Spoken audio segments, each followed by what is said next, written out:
All right, joining us now is life coach Ken Rupert. Good morning, Ken. How's everything going?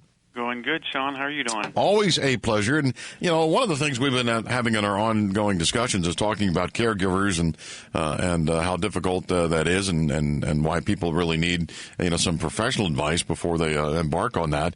One of the things that's really questions I wanted to ask you is we often think that, women are the most nurturing. And I wanted to at least ask, again, when it comes to caregivers, is it easier for a woman? Does it come natural to them? And if it does, then how difficult does that make it coaching a male caregiver? Well, in a very real sense, men have a propensity to withdraw when they're faced with a problem that is technically unsolvable. And women have a tendency to overcommit to the role.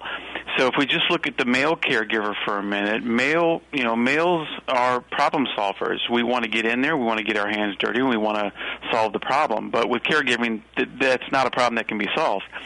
So sticking with measurable goals can actually help keep the male giver engaged.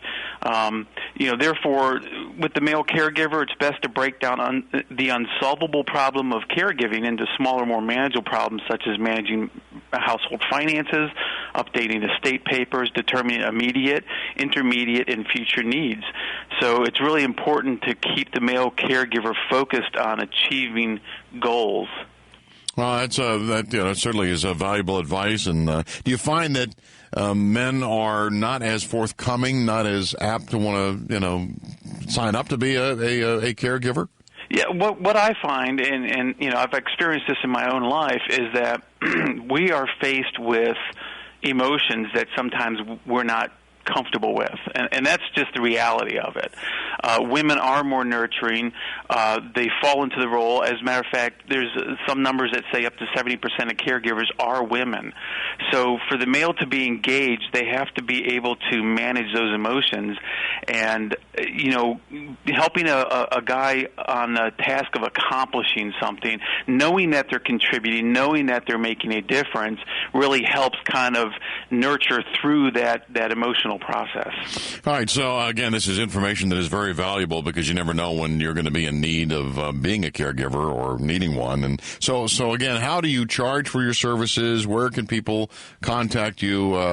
For our listeners, I'm sure they'd like to know that. Well, after the initial consultation, the caregiver is often offered a 3-month agreement, at which time the weekly coaching sessions will be scheduled. Payment typically is due at the first session or usually accepted at the time of the agreement when we sign it. So if the listeners are interested, they can learn more by visiting kenrupert.com, clicking on the coaching tab, and completing the contact form, and then I'll respond to them with information. Great advice. Thanks again, Ken. Always a pleasure. That's Ken Rupert, life coach, especially when it comes to caregiver. He has some very valuable advice.